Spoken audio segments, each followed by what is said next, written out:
کے درمیان میں، یعنی عورت اور مرد کے درمیان میں ایک شیشہ ہے، ایک ہوتا ہے آئینہ اور ایک ہوتا ہے شیشہ، یہ دونوں میں فرق ہے۔ شیشہ ایسا ہے کہ اس طرف کے لوگ بھی دیکھ سکیں اور اس طرف کے لوگ بھی دیکھ سکیں، اور آئینہ اس کو کہیں گے کہ جس کے اندر سامنے کھڑا ہوا شخص خود اپنا چہرہ دیکھے۔ تو ایک آدمی ہے اور اس طرف عورت ہے، اس طرف آدمی ہے، اور بیچ میں شیشہ ہے، اور عورت جو ہے ننگی بیٹھی ہوئی ہے، یا پھر اس کا جو ہے پردہ وہاں سے ختم۔ اب یہ مرد جو ہے سامنے اس عورت کو دیکھا اور اس کے مخرج داخل کو دیکھ لیا، تو جب مخرج داخل کو دیکھا اور شہوت جاگی تو یہ حرمت مصاہرت ثابت ہو جائے گا۔ کیوں کہ بیچ میں شیشہ جو ہے کوئی دیوار نہیں ہے، کوئی عکس نہیں ہے، گویا کہ ایسے کہہ سکتے ہیں کہ یہ شیشہ میرے آنکھ پہ لگا ہوا ہے اور میں کسی عورت کو اس کے شرمگاہ کو دیکھتا ہوں اور شہوت کی نگاہ سے دیکھوں گا، یہ حرمت مصاہرت آ جائے گی۔ ٹھیک ہے،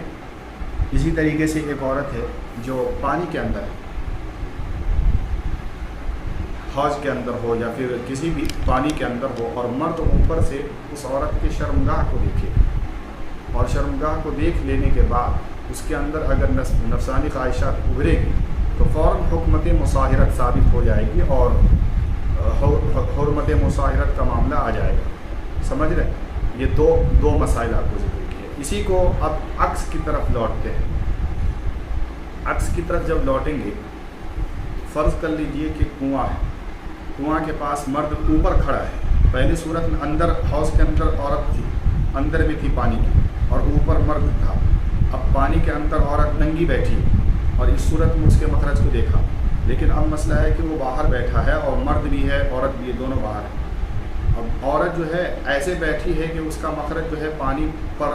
نظر پڑ رہا ہے، اور آدمی یہاں سے اس پانی کو دیکھ لے۔ ظاہر جب پانی صاف و شفاف ہوتا ہے تو آدمی کا چہرہ بھی دکھتا ہے۔ جب پانی کے اندر آدمی نے جھانکا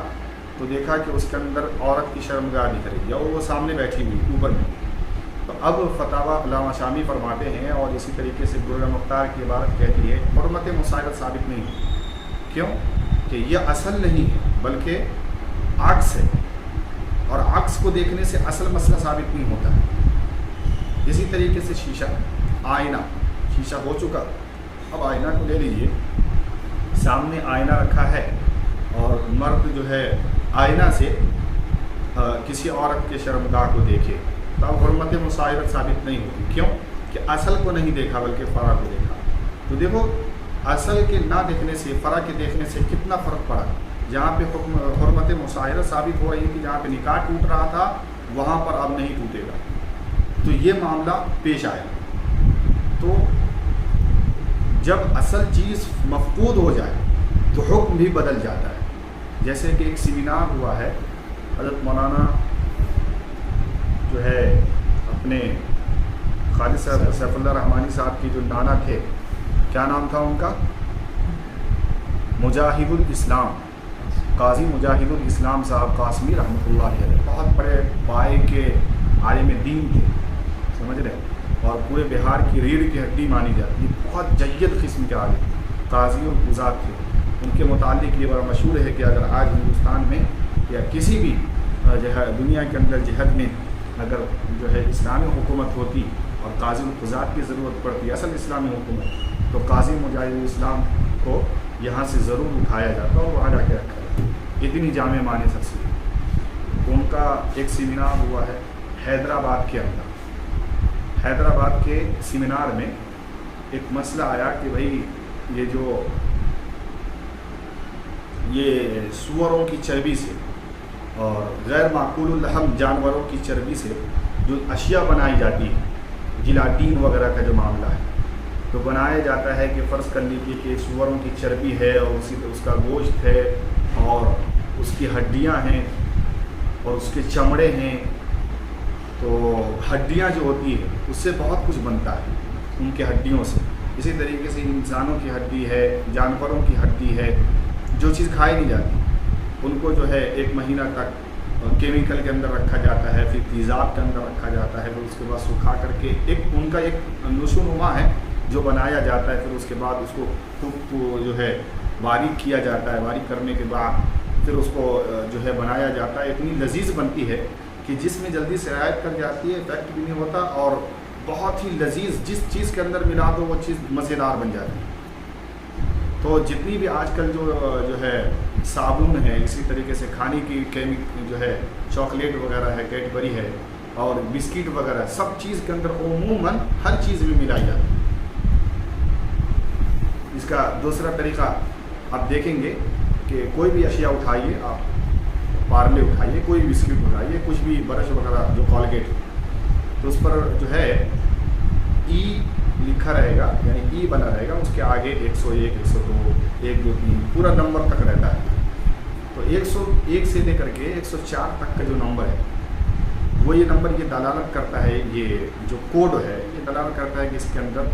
جانوروں کے ہڈی یا چربی کو ملائی گئی, اور وہ چربی جو مطلب حرام, اس کی نشاندہی کی گئی.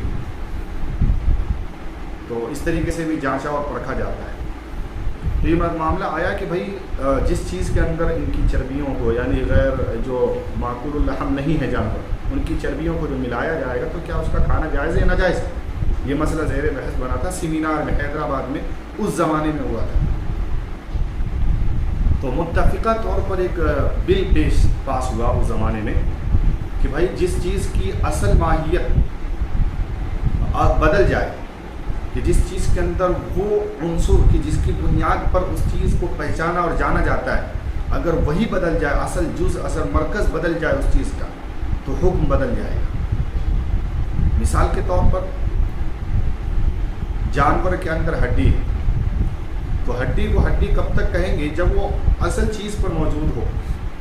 لیکن اگر اس کو اتنا باریک کیا جائے, اتنا باریک کیا جائے, اتنا باریک کیا جائے کہ اس کو بالکل باریک کیا جائے, پھر اس کے بعد اس سے دوسری چیز بنا لی جائے, اور ایسی چیز بنا لی جائے کہ ہڈی اس کے اندر نظر ہی نہ آئے, اس کا نام بھی دوسرا پڑ جائے. فرض کر لیجئے کہ ہڈی کو ہم نے پیسا, پیسنے کے بعد بہت باریک کیا اور بہت ساری چیزوں میں ڈال دیا, چاکلیٹ میں ڈالا, بسکٹ میں ڈالا, الگ الگ اشیاء میں ڈالا. اب ان اشیاء کو بنایا تو نام بھی الگ ہے, بسکٹ کہا جا رہا ہے, چاکلیٹ کہا جا رہا ہے, یا دیگر اشیاء کہی جا رہی ہیں. اب ہڈی اس کے اندر نظر بھی نہیں آتا, نہ کچھ ہے اس کے اندر, وہ چیز موجود ہی نہیں,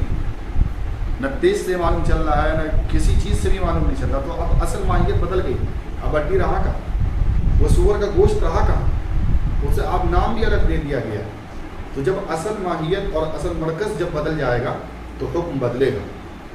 مثال کے طور پر شراب ہے, شراب کے اندر علت یہ ہے, شراب کہا جاتا ہے کہ اس کے اندر نشہ ہوتا ہے, خمر, جس کے اندر نشہ ہو وہ شراب ہے. مثال کے طور پر جو ہے انگور سے رس کو نچوڑیے تو حرام نہیں رہتا, کیونکہ نچوڑنے کے بعد اس کے اندر نشہ نہیں ہوتا. اس کو کس دن تک کے رکھ دیجئے, یا اس کو اتنا گرم کیجئے کہ اس کے اندر پھینس آ جائے, پھر اس کے بعد صبح ہو کر کے پیجئے تو اس کے اندر نشہ ہے. تو پہلے وہ جائز تھی, اب ماہیت بدل گئی, نشہ آ گئی ہے تو شراب بن گیا, اب حرام ہے. لیکن اگر اسی کو 10 لیٹر پانی میں ڈال دیجئے, ایک گلاس شراب کو, تو ظاہر بات ہے کہ 10 لیٹر پانی کے اندر وہ شراب کی جو نشہ ہے وہ ختم ہو جائے گا. اب وہ شراب رہا گا. تو اصل ماہیت جب تک اس چیز کے اندر ہے وہ چیز حقیقت میں مانی جائے گی, لیکن ماہیت بدلے گی تو وہ چیز ختم ہو جائے گی. تو تصویر کا معاملہ کہ جب تک انسان جو ہے عکس اصل چیز موجود ہے وہ ٹھیک ہے, لیکن عکس پھر عکس الگ ہو جاتا ہے. ایک ہوتا ہے عکس, ایک ہوتا ہے پرچھائی, ان دونوں کے اندر بھی فرق ہے. مثال کے طور پر ایک چیز کا عکس لیجئے, ایک چیز کی تصویر, موبائل کی تصویر لیجئے, اور یہاں پر موبائل کی تصویر جو ہے نا بنا دیجیے. اب موبائل کو ہٹا دیجئے تو وہ تصویر باقی رہے گی, لیکن ایک انسان کا عکس ہے, پرچھائی ہے, وہ جب تک رہے گا وہ پرچھائی وہاں پر ہے, سایہ وہاں پر ہے, لیکن وہ آدمی جیسے آگے بڑھے گا, پیچھے ہٹے گا, اس کے ساتھ سایہ بھی ہٹے گا. تو گویا کہ آپ پرچھائی کو یعنی سایہ کو کسی چیز سے کاٹ نہیں سکتے ہیں, مار نہیں سکتے ہیں. اگر پتھر ماریں گے تو پھر پتھر کے اوپر وہ پرچھائی آ جائے گی. دیوار کو گرا دیجیے, وہ آگے بڑھ جائے گی. لیکن جو تصویر ہوتی ہے, جو عکس ہوتا ہے, اس کو اگر پھاڑ دیں گے تو ختم ہو جائے گا معاملہ اس کا. اب اصل شے کے ساتھ وہ چیز مقدم نہیں. تو دیکھو کتنے احکام بدل رہے ہیں. عکس الگ ہوا, تصویر الگ ہوئی، اصل معاملہ الگ ہوا، اس کے اندر ماہیت بدلنے سے الگ رخ اختیار کر گیا، تو اس کے اندر جو فوٹو لیا جاتا ہے، تصویر تو فی نفسی جائز نہیں، سب کے عدل اطلاق تمام لوگوں کا ماننا ہے کہ تصویر حرام ہے، تصویر سازی حرام ہے،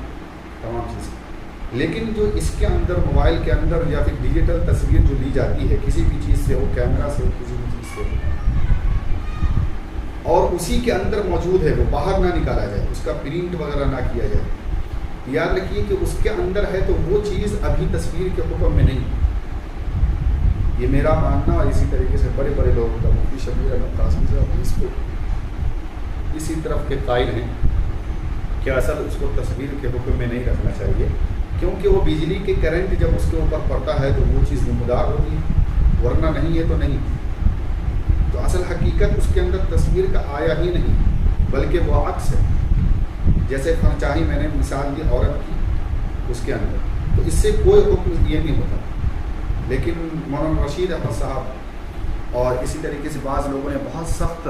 رویہ اپنایا ہے، اور انہوں نے جو ہے بہت ہی اس سلسلے میں بھی بہت شد و ضم مد کے ساتھ اس کو جو ہے غلط ثابت کیا ہے۔ اب واللہ عالم کس کی بات صحیح ہے وہ تو ہم کہہ نہیں سکتے، لیکن اپنا ایک اصول بھی بیان کرنا چاہیے کہ کیوں غلط ہے کیوں صحیح۔ پھر انہوں نے ایک بات کہی کہ بھائی اگر آپ اسے جائز کہتے ہیں تصویر، تو میں یہ کہتا ہوں، وہ کتاب میں کہہ رہے ہیں، میں یہ کہتا ہوں کہ بھائی اپنی ماں بہن کی تصویر لے کر کے پوری پھیلاؤ۔ یاد رکھیے یہ تصویر ایک ہوتا ہے جائز ہونا، کسی بھی چیز کا جائز ہونا، تو جائز ہو جانے سے یہ مطلب نہیں ہوتا ہے کہ اب وہ چیز کو عام بھی کیا جائے اور جو ہے ناجائز لوگوں کی نظر اس کے اوپر پڑے۔ مثال کے طور پر عورت جائز ہے، لیکن جائز ہے تو اس کا مطلب یہ نہیں کہ اس کو مارکیٹ میں بھی لایا جائے اور اس کو جو ہے نا کھلے عام چھوڑ دیا جائے، بلکہ جائز ہے تو اس کو اس کے حد تک رکھا جائے۔ اسی طریقے سے جب یہ جائز چیز بنی، اس کا یہ مطلب نہیں ہے کہ ہم اپنی ماں بہن کی فوٹو کو لے کر کے اور وائرل کریں، اس کا یہ مطلب تھوڑی ہوتا ہے، بلکہ جائز ہے ان کو جہاں تک ضرورت ہے وہ کام کریں، ہمیں جہاں تک ضرورت ہے ہم کام کریں گے، تو یہ رخ پر نہیں آنا چاہیے۔ دوسری بات یہ ہے کہ ایک مسئلہ یہ آیا کہ آپ جو ہے کسی نائی کے دکان پر جاتے ہیں تو آپ جیسے جائیں گے تو چاروں طرف شیشے لگے ہوتے ہیں، ایک طرف آپ کا اس طرف فوٹو دکھ رہا ہے، یہاں فوٹو دکھ رہا ہے، یہاں فوٹو، 4 فوٹو آپ کے جو ہے اٹیچ ہو گئے اور آپ اپنے فوٹو جو ہے نا چاروں طرف دیکھ رہے ہیں۔ اس موقع پہ کوئی بھی ایسا آج تک مفتی نہیں ہے تو اس کو ناجائز کہتا ہے، لیکن اگر عورت چلی جائے نائی کی دکان میں اور برقع نہ لگائے ہو، اسی طریقے سے اصل پردے کے اندر نہ ہو اور وہاں پر موجود ہو کوئی مرد نائی کی دکان میں، اب اس کا ایسے جو ہے جانا جائز نہیں، کیونکہ ہر طرف سے اس کو مرد دیکھے گا، اور جب وہ برقع کے ساتھ نہیں ہے پھر تو ناجائز ہے۔ تو مرد کا جانا وہاں پر صحیح ہوا ہے، عورت کا جانا وہاں پر ناجائز ہوا ہے۔ اب دیکھو تصویر ہی تو دکھ رہی ہے، عکس ہی تو دکھ رہا ہے، لیکن عکس ایک طرف جائز ہے اور ایک طرف ناجائز ہے، تو مسئلہ الگ الگ اعتبار کی نوعیت رکھتا ہے۔ اس کا یہ مطلب نہیں ہے کہ مرد کے لیے جائز ہے تو عورت کے لیے بھی اس کو جو ہے نا وائرل کیا جائے گا، لہٰذا وہ بڑے شد و مد کے ساتھ کتاب لکھی گئی ہے، حالانکہ ان کا فتویٰ ہے، اور کیا کہہ سکتے ہیں اس کے متعلق کچھ نہیں، لیکن ہمارا یہ معاملہ ہے کہ بھائی جو ہے بہت زیادہ، یعنی ہم یہ کہتے ہیں کہ بھائی جائز کے اگر صورت نکالتے ہیں اس کو اگر اس صورت میں کرتے ہیں تو اس کا یہ مطلب نہیں ہوتا ہے کہ پھر سیلفی لیا جائے اور ایسا، بلکہ جب ضرورت پڑے تو موبائل سے فوٹو لیا جا سکتا ہے، اس کو تصویر کے حکم میں نہیں رکھتے ہیں، اور اسے ناجائز کام کرنا یعنی اپنی جو ہے تصویر کشی کرنا، اس طریقے سے اور دیگر ایام کر جیسے منہیات چل رہے ہیں تو ان بنیاد پر پھر وہ حرام ہو جائے گا ایسا کام۔ تصویر جو بناتے ہیں تصویر مکمل ہونا چاہیے، آدھی کچھ حصے ہوگی تصویر، اب یہ معاملہ آتا ہے کہ تصویر کی تعریف کیا ہے، تصویر کہتے کسے ہیں، تو ہر لوگوں نے، بعض لوگوں نے اس کے اوپر بھی ذرا اختلافی مسئلہ لکھا ہے، ہر کسی نے تصویر کی تعریف بھی الگ الگ کی ہے، بات سمجھ رہے ہیں؟ بعض نے کہا ہے کہ بھائی جس کے سر نہ ہوں وہ تصویر نہیں، سر جس کے ہوں گے وہی تصویر مانا جائے گا۔ بعض لوگوں نے کہا ہے کہ بھائی یہ تعریف صحیح نہیں ہے، بلکہ تصویر ہم اسے کہیں گے جو پہلی مرتبہ جس کا وجود کیا جائے اور ایسی وجود ہو جس کو اللہ تعالیٰ نے جو ہے اپنی خلقت کے ساتھ بنایا ہو اور بہت ساری قیودات نقل کی گئی۔ عربی کتابوں کے اندر، تو بہت ساری ہیں، الگ الگ لوگوں نے تعریف کی ہے تصویر کی، لیکن تصویر تو وہی ہے جو میں نے ذکر کیا کہ بھائی پہلی مرتبہ بنائے یا آخر مرتبہ بنائے کوئی فرق نہیں پڑتا، اتنا ہو کہ اس انسان کی شکل و صورت بھی عیا ہو جائے اور اسی طریقے سے پہچان میں آ جائے کہ یہ آدمی کی تصویر ہے، وہ آدمی کی تصویر ہے۔ جیسے آج کل مودی اتنا بڑا مشہور آدمی ہے کہ اس کا آپ گردن کو ہٹا دیجئے لیکن اس کا بدن بتاتا ہے کہ یہ مودی کی تصویر، اتنا مشہور ہے۔ تو مودی کا یہ نکالنا یہ بھی تو تصویر کے حکم میں ہے، انسان کو سمجھ میں آ رہا ہے کہ بھائی یہ انسان ہے، بس کافی، اس کی شناخت کر لینا کافی۔ اب یہ مسئلہ آیا کہ بھائی تصویر کو ناجائز کیوں کہا گیا شریعت میں، تو وجہ اس کی یہ بنی ہے کہ تصویر جب لی جاتی ہے بزرگوں کی یا اسی طریقے سے کسی بھی انسان کی، تو اس کے اندر یہ ہوتا ہے کہ انسان جیسے کہ حضرت نوح کے زمانے میں جب تصویر کشی کی گئی اور مورتیاں بنائی جانے لگی تو عبادت کیا جانے لگا، اللہ کو بھلا دیے، تو گویا کہ غیر اللہ کی عبادت کا ایک عنصر پایا جاتا ہے تصویر کشی کرنے کے اندر۔ لہٰذا جب مودی کی شناخت بغیر چہرے کی بھی ہو رہی ہے، ایک انسان جو ایک دم نارمل ہو، پوری دنیا جانتی ہو، تو اس کا ایک ایک بدن جو ہے نا اس کی تصویر کشی کرتی ہے، تو پھر وہ تو جو چہرہ سے کام چل رہا ہے اس کا بدن سے بھی کام چل رہا ہے، تو یہ تعریف بھی جامع معنی نہیں ہوئی۔ اس کے اندر تعریفات کے اندر بھی اختلاف ہے کہ بھائی تعریف کہتے کسے ہیں، تصویر کہتے کسے ہیں۔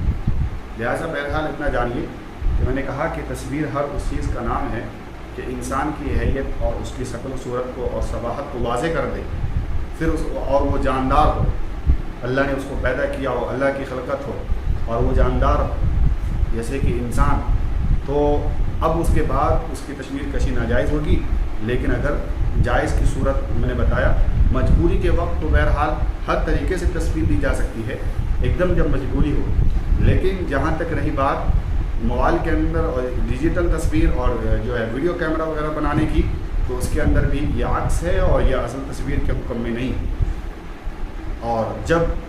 دین کی تبلیغ کا معاملہ ہو، شریعت کے احکام کو پہنچانے کا معاملہ ہو، اس صورت میں تو بدرجہ اولیٰ یہ جائز بن جاتی ہے، جیسے کہ علماء کرام کے بیانات وغیرہ، تو جہاں پہ دعوت و تبلیغ کا عنصر نکل آتا ہے تو وہاں پر تصویریں جائز ہو جائے گی آج کے زمانے میں۔ کیوں کہ ہر جگہ دعوت و تبلیغ کا کام اس سے زیادہ بہتر ہو جاتا ہے، انسان پہنچ نہیں پا رہا ہے آج ہر جگہ، یہ پرانا زمانہ نہیں رہا، لہٰذا اس کے جائز ہونے کی طرف علماء کرام کو رجوع کرنا چاہیے اور دیکھنا چاہیے، اس کے عنصرات کو دیکھنا چاہیے، اس کے جائز مقاصد کو بھی دیکھنا چاہیے۔ ہاں جتنا ناجائز کا ہے اس کو ناجائز رکھا جائے، مطلق ناجائز نہ کیا جائے۔ اسی طریقے سے جو ہے مفتی تقی عثمانی صاحب کے والد بالکل تصویر کے حرام ہونے پر مصر تھے اور انہوں نے کئی سارے بڑے بڑے اہل اللہ کو توبہ بھی کرائی ہے انہوں نے، جیسے کہ آپ دیکھیں گے ابوالکلام آزاد رحمۃ اللہ علیہ، انہوں نے ان کی جو ہے کتاب پڑھ کر کے توبہ کی۔ اسی طریقے سے بہت سارے لوگ ہیں، سلیمان ندوی صاحب ہیں اس زمانے کے رحمۃ اللہ علیہ، ان لوگوں کو بھی تشبیر کے قائل تھے شروع میں، بعد میں ان لوگوں نے توبہ کی ہے۔ تو مفتی تقی عثمانی صاحب کے والد تشبیر کے مطلق حرام ہونے پر فتاویٰ اور دلائل دیا کرتے تھے، لیکن آج ان کے لخت جگر اور نون نظر آج یہ کہہ رہے ہیں کہ بھائی یہ اصل تصویر نہیں ہے، یہ عکس ہے اور عکس تصویر کے حکم میں نہیں ہے، لہٰذا جو ہے اب مسئلہ بھی بدلے گا اور حرام نہیں رہے گا۔ لہٰذا ٹھیک ہے، موقع محل سے بدلتا ہے، اچھا ساری چیزیں سمجھ رہے ہیں۔ تو تصویر کے متعلق ذرا تحقیق انشاءاللہ